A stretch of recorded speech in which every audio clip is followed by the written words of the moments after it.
Hello students, कैसे हैं आप लोग। आई होप आप लोगों की पढ़ाई बहुत अच्छी चल रही होगी। देखिए, आज का जो हमारा टॉपिक है, आप लोगों को पता है कि हम लोग एडीयू एग्ज़ाम के लिए जो कि आपके 15 दिन शेष बचे हैं, उसके लिए हम लोग बहुत महत्वपूर्ण एमसीक्यू सीरीज़ लेकर आए हैं। और शुरू करते हैं बिना किसी देरी के। देखिए, फर्स्ट नंबर क्वेश्चन जो है वो है कि भारतीय संसद राज्य के किसी विषय पर कानून बनाने के लिए सक्षम है यदि ऑप्शन नंबर ए अनुच्छेद 352 के अंतर्गत आपात की स्थिति जो है वो लागू हो, ऑप्शन नंबर बी देश के 2 या 2 से अधिक राज्यों की विधानसभाएं इसका अनुरोध करें, और फिर ऑप्शन नंबर सी में कि राष्ट्रपति इस आशय का संदेश संसद को भेजे। ये गलत है, ये दोनों सही है, यानी ऑप्शन नंबर डी हमारा करेक्ट आंसर है। आगे देखिए, अगला क्वेश्चन क्या है। लोकसभा का जो कार्यकाल है वो कितनी बार 6 वर्ष तक बढ़ाया गया था। तो याद रखिए कि लोकसभा का जो कार्यकाल है वो अब तक केवल एक बार 1975 के टाइम पे जब आपातकाल इमरजेंसी लगी थी, उस टाइम पे आपातकाल के दौरान ही 6 वर्ष जो है वो बढ़ाया गया था। किंतु जो बढ़ाई गई अवधि थी, याद रखिए, अवधि के समाप्त होने के पूर्व ही लोकसभा का विघटन कर दिया गया था। तो इस तरीके से इसका करेक्ट आंसर हो जाएगा एक बार। देखिए, जब आप इस क्वेश्चन को पढ़ते हैं तो आपके लिए जो आर्टिकल नंबर 83 है वो जानना बहुत इंपॉर्टेंट है। आर्टिकल नंबर 83 के अनुसार आपात उद्घोषणा लागू होती है जब, तो उस दशा में लोकसभा का जो कार्यकाल है एक बार में 1 वर्ष से अधिक नहीं बढ़ाया जाएगा, और घोषणा के लागू न रहने की दशा में किसी भी प्रकार से उसका जो विस्तार है वो 6 माह से अधिक नहीं होगा। इस बात को याद रखिएगा। आगे देखिए क्या लिखा है कि राज्यसभा का जो कार्यकाल है वो मूल संविधान के अंतर्गत 5 वर्ष था, 42वें संविधान संशोधन के द्वारा बढ़ाकर और कितना कर दिया गया है। तो याद रखिए, उसे बढ़ाकर 6 वर्ष कर दिया गया है। इस क्वेश्चन में ही एक क्वेश्चन छुपा हुआ है। मान लीजिए क्वेश्चन ये आता कि राज्यसभा का जो कार्यकाल है वो मूल संविधान के अंतर्गत कितने वर्ष था। तो याद रखिएगा 5 वर्ष था, लेकिन जब 42nd अमेंडमेंट एक्ट आया तो उसके अंतर्गत विधानसभा का जो कार्यकाल है वो विधानसभा का नहीं, जो राज्यसभा का जो कार्यकाल है उसको बढ़ाकर कितना कर दिया गया, 6 वर्ष कर दिया गया।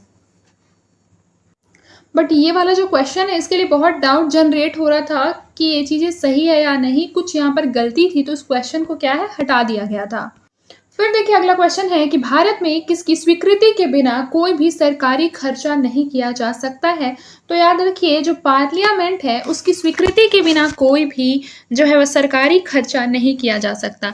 इस उपबंध के अनुसरण में लोकसभा में आर्टिकल नंबर जो 114 है, 114 के तहत विनियोग विधेयक पहले प्रस्तुत किया जाता है। याद रखिएगा, किसी भी खर्चे के उपबंध के लिए सबसे पहले विनियोग विधेयक जो है वो प्रस्तुत किया जाता है, और यह विधेयक जब है ये सब स्वीकृत करेंगे इस विधेयक को लोकसभा में, तभी क्या होगा बताइए, सब पर संचित निधि पर भारित व्यय जो है वो शामिल होगा, और सबको अपने अपने अनुसार जो है जिस बिल के हिसाब से जो खर्चा होगा उसका खर्चा मिलेगा।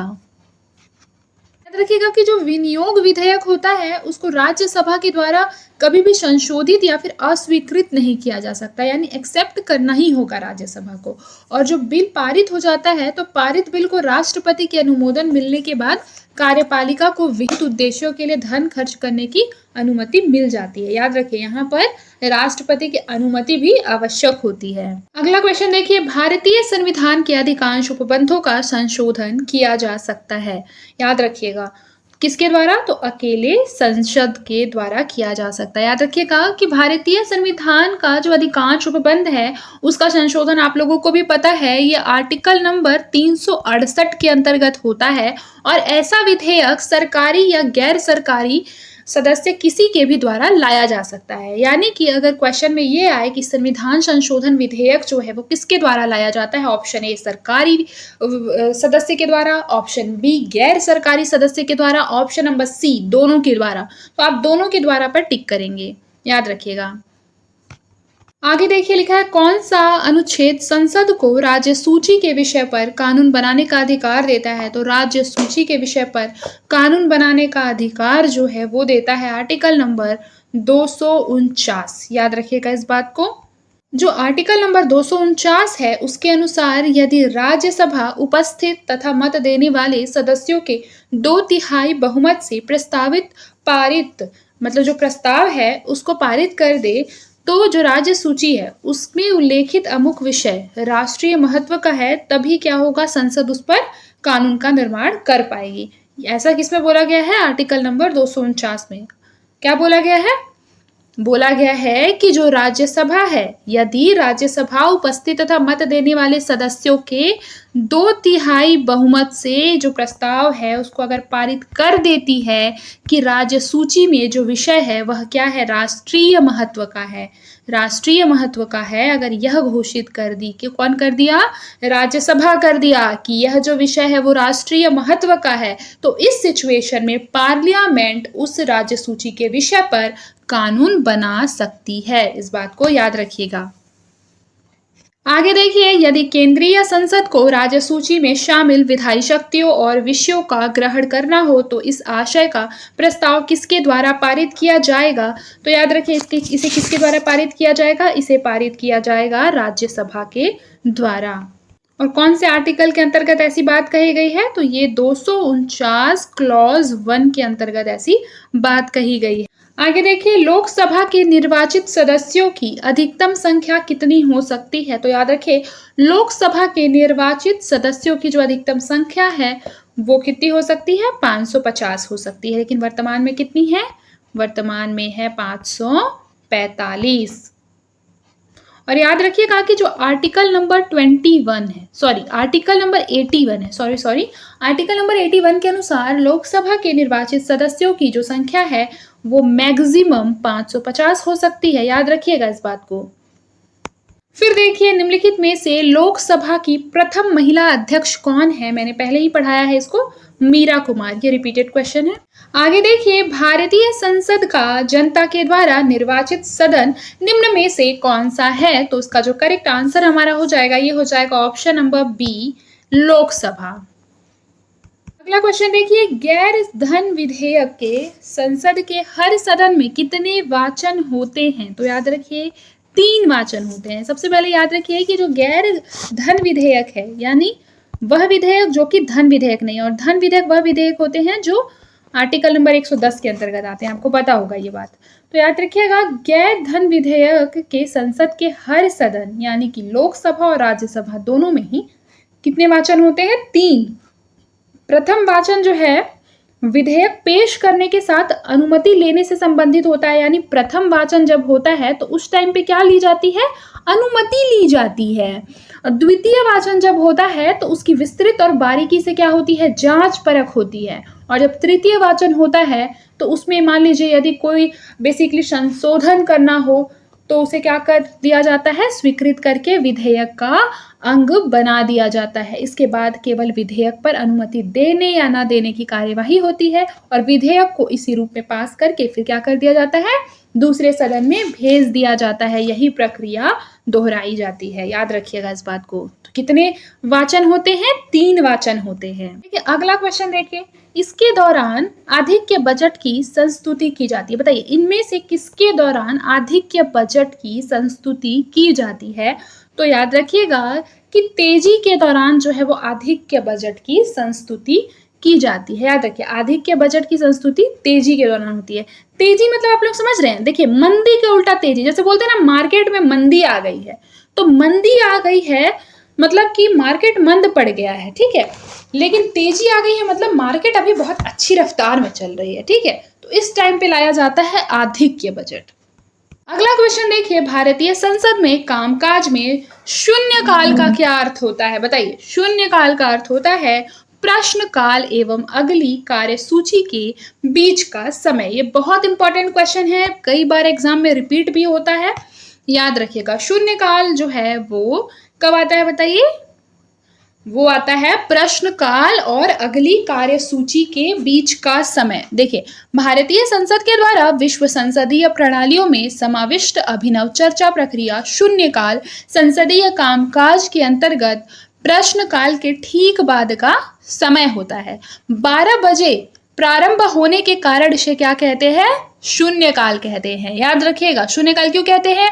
12 बजे के तुरंत, मतलब जैसे 12 बज गया तो यह प्रारंभ हो जाता है, इसीलिए इसको क्या बोलते हैं? शून्यकाल कहते हैं। शून्यकाल का जो नाम है वो वर्ष 1960 और 1970 के दशक के प्रारंभिक वर्षों में समाचार पत्रों में उस समय इस चीज को दिया गया था, जब बिना पूर्व सूचना के संसद में अविलंबीय लोक महत्व के विषय उठाने की जो प्रथा है वो उस टाइम पे विकसित हुई थी, इसलिए जो है वो इसे शून्यकाल कहते हैं।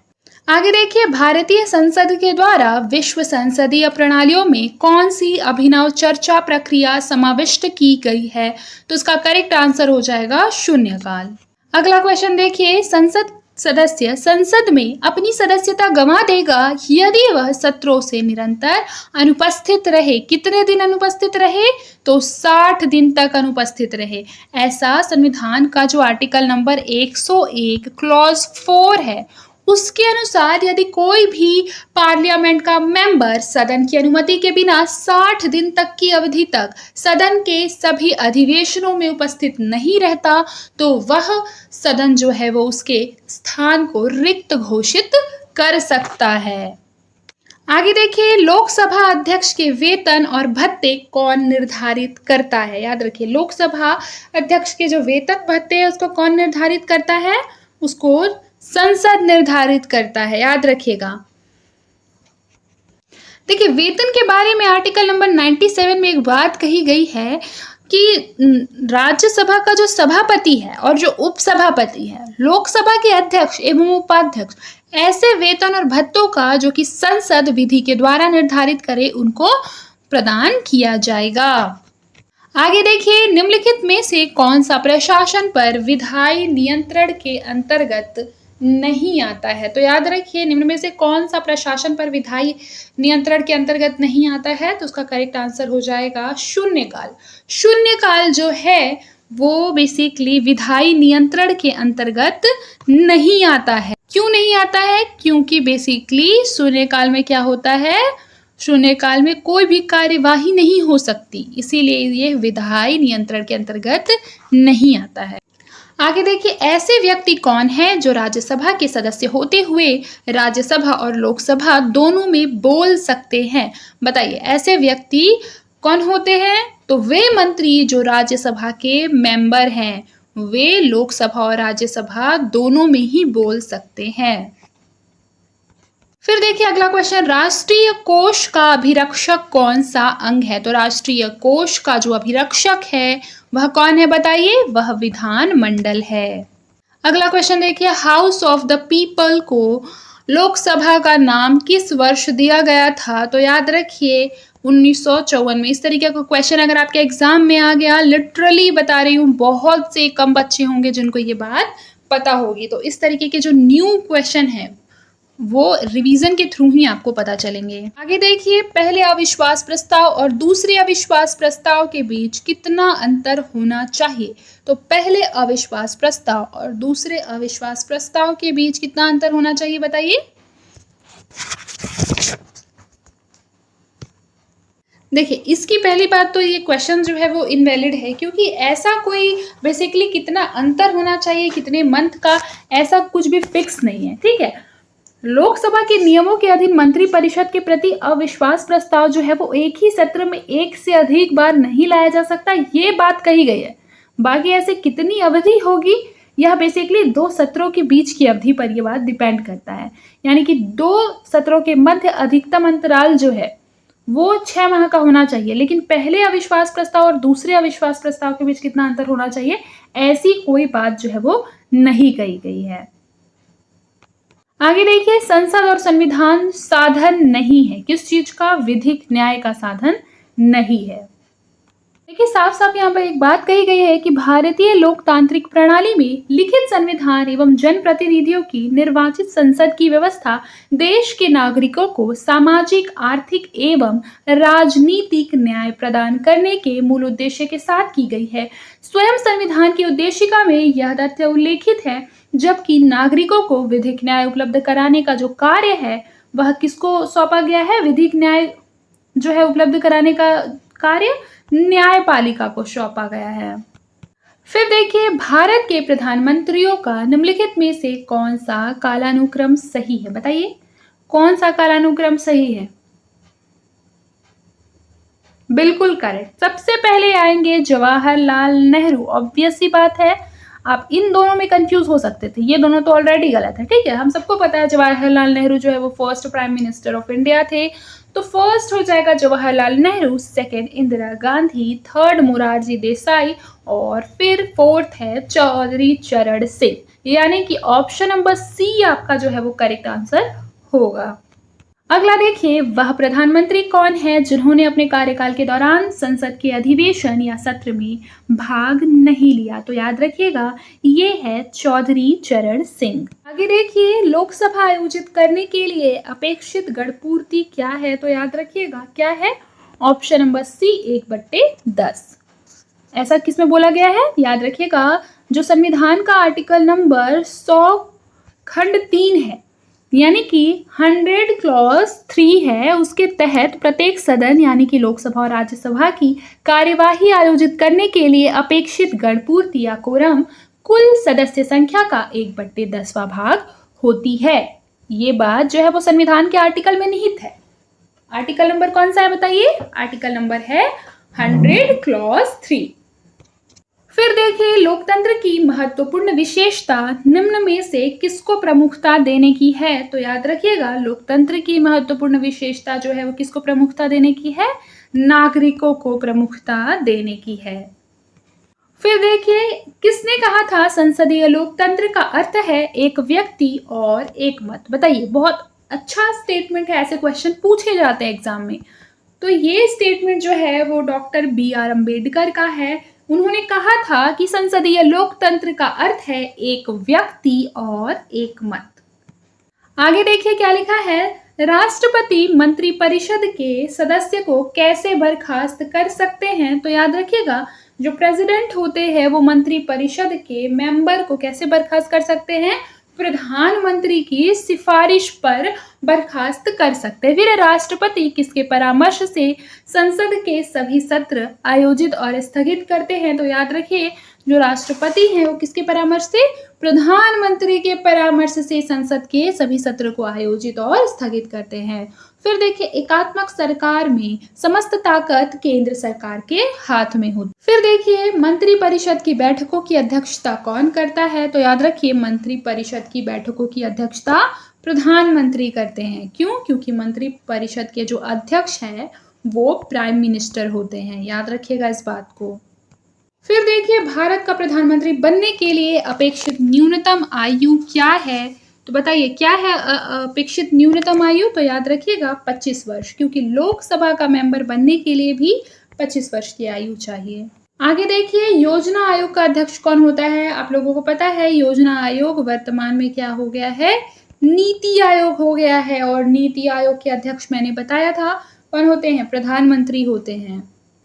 और जो योजना आयोग है उसका जो बेसिकली गठन हुआ है वो 1 जनवरी 2015 को हुआ है। देखिए, भारत में अवशिष्ट शक्तियां किसमें निहित है? मैंने ये क्वेश्चन भी आप लोगों को पढ़ाया है। तो जो अवशिष्ट शक्तियां हैं वो केंद्र सरकार में निहित होती है। फिर देखिए, संसदीय प्रकार की सरकार में वह बराबर वालों में पहला होता है, वह कौन है? ऑप्शन नंबर बी, प्रधानमंत्री। याद रखिए, बराबर वालों में पहला होता है कौन? प्रधानमंत्री। एक बात और यहाँ पर याद रखने वाली है कि बेसिकली जो लॉर्ड मार्ले थे, ठीक है, लॉर्ड मार्ले ने कहा था कि जो प्रधानमंत्री है वो समकक्षों में प्रथम है। क्या है? समकक्षों में प्रथम। अगर नहीं पता होगा तो लिख सकते हैं, क्योंकि ये चीजें आपको हर एग्जाम में काम आएंगी। समकक्षों में प्रथम। अब देखिए, किसने प्रधानमंत्री को समकक्षों में प्रथम कहा? देखिए, यहाँ पे यही क्वेश्चन आ गया, तो मैंने बताया ना, मोर्ले ने कहा है। अब देखिए, मंत्रिमंडलीय तानाशाही का विचार किसकी देन है? तो याद रखिए, म्यूर की देन है। Muir, Ramsay Muir. मंत्रिमंडलीय तानाशाही का विचार किसका था? रैमसे म्यूर का। आगे देखिए, किसने मंत्रिमंडलीय पद्धति को राज्य रूपी जहाज का स्टीयरिंग व्हील कहा है? काफी इंपॉर्टेंट क्वेश्चन है, तो याद रखिए म्यूर ने कहा है। रैमसे म्यूर ने मंत्रिमंडलीय पद्धति को राज्य रूपी जहाज का स्टीयरिंग व्हील कहा है। ये तीनों ही क्वेश्चन बहुत इंपॉर्टेंट है, इसको आप अपने कॉपी में नोट कर लेंगे, नहीं तो फिर बाद में कंफ्यूज हो जाएंगे। फिर देखिए, भारत में प्रधानमंत्री तब तक अपने पद पर रहता है जब तक उसे प्राप्त है, क्या प्राप्त है उसे, बताइए क्या प्राप्त है उसे? बिल्कुल करेक्ट, लोकसभा का विश्वास प्राप्त है, तब तक प्रधानमंत्री अपने पद पर रह सकता है। आप लोगों को पता होगा कि जो प्रधानमंत्री है वह मंत्री परिषद के क्या होते हैं? अध्यक्ष होते हैं। और मंत्री परिषद संविधान के आर्टिकल नंबर 75 क्लॉज 3 के तहत लोकसभा के प्रति उत्तरदायी होती है। एक इंपॉर्टेंट फैक्ट और है कि लोकसभा में मंत्री परिषद के विरुद्ध अविश्वास प्रस्ताव पारित होने पर प्रधानमंत्री सहित मंत्री परिषद को पद त्याग करना पड़ता है। क्या करना पड़ता है? पद त्याग करना पड़ता है। फिर देखिए, भारत के प्रधानमंत्री का जो कार्यकाल है वो कितना होता है? तो याद रखिए, भारत के प्रधानमंत्री का जो कार्यकाल है, जब तक उसे लोकसभा का बहुमत समर्थन प्राप्त होता है तब तक उसका कार्यकाल होता है। आगे देखिए, सरकारी आयोग का जो गठन है वो किस विषय पर रिपोर्ट देने के लिए किया गया था? तो सरकारी आयोग का जो गठन है वो किस वर्ष रिपोर्ट देने के लिए किया गया था? ऑप्शन नंबर बी, केंद्र राज्य संबंध पर रिपोर्ट देने के लिए किया गया था। अच्छा, एक बात बताइए, जो मैंने आप लोगों को थ्योरी क्लासेस देखने बोली थी सीजीपीसीएस मेंस की पॉलिटी की, वो आप लोगों ने देखी? वो बहुत इंपॉर्टेंट है। उसमें मैंने सरकारी आयोग और जितने भी आयोग है सबको एकदम जो है वो बिल्कुल डिटेल में पढ़ाया है, तो आप लोगों के लिए वो बहुत ज़्यादा इंपॉर्टेंट हो जाता है। लेकिन मैं यहाँ पर बता देती हूँ कि सरकारी आयोग का जो गठन है वो कब हुआ था? 1983 में हुआ था, याद रखिए। लेकिन इन्होंने अपनी जो रिपोर्ट है वो सौंपी थी 1987 में। फिर देखिए, वह प्रधानमंत्री कौन था जिसे संसद ने मतदान के द्वारा अपदस्थ कर दिया था? तो याद रखिए, वीपी सिंह। अगला देखिए, भारत का प्रधानमंत्री निम्नलिखित में से किस प्रक्रिया से बनाया जाता है? तो नियुक्ति की प्रक्रिया से बनाया जाता है। याद रखिएगा कि जो आर्टिकल नंबर 75 क्लॉज 1 है उसके तहत प्रधानमंत्री की नियुक्ति राष्ट्रपति के द्वारा की जाती है, यानी कि प्रधानमंत्री की जो प्रक्रिया है वह क्या है? नियुक्ति की प्रक्रिया है। आगे देखिए, भारत के प्रथम उप प्रधानमंत्री कौन थे? तो ये वाला जो क्वेश्चन है, उप प्रधानमंत्री कौन थे, ये इसी बार सीजीपीसीएस में पूछा गया था। सीजीपीसीएस 2025 में ये क्वेश्चन जो है वो पूछा गया था कि भारत के प्रथम उप प्रधानमंत्री कौन थे? तो आप लोगों को पता होना चाहिए, सरदार वल्लभ भाई पटेल थे। आगे देखिए, किसी उच्च न्यायालय के न्यायाधीश की पेंशन प्रभारित की जाती है? बताइए, उच्च न्यायालय के न्यायाधीश की जो पेंशन होती है प्रभारित की जाती है किसको? भारत की संचित निधि को। इस बात को याद रखना है। देखिए, लिखा है संविधान का अनुच्छेद नंबर 112 खंड 3 के अनुसार निम्नलिखित व्यय भारत की संचित निधि पर भारित व्यय है। कौन कौन से? आइए देख लेते हैं। सबसे पहला है राष्ट्रपति के वेतन भत्ते, दूसरा है उसके पद से संबंधित अन्य व्यय, फिर राज्यसभा और लोकसभा के अध्यक्षों उपाध्यक्षों के वेतन भत्ते, ऐसे ऋण भार जिनका दायित्व भारत सरकार पर है, फिर उच्चतम न्यायालय के न्यायाधीशों के वेतन भत्ते और पेंशन, और फिर फेडरल न्यायालय के न्यायाधीशों की पेंशन, उच्चतम न्यायालयों की न्यायाधीशों की पेंशन, और नियंत्रक महालेखा परीक्षक के वेतन भत्ते और उसकी पेंशन किसी न्यायालय या मध्यस्थता अधिकरण के निर्णय की तुष्टि हेतु अपेक्षित राशियां। फिर है अन्य कोई ऐसा व्यय जो संसद के द्वारा विधि के द्वारा इस प्रकार भारित घोषित किया जाए। स्पष्टता पंचवर्षीय योजनाओं पर व्यय इसमें सम्मिलित नहीं है, और वर्तमान में आप लोगों को पता है कि पंचवर्षीय योजना जो है वो समाप्त कर दी गई है। तो आई होप कि आपको आज का क्लास जो है वो समझ में आया होगा। मिलते हैं नेक्स्ट क्लास में, तब तक के लिए अपना ख्याल रखें और मन लगाकर पढ़ाई करते रहें।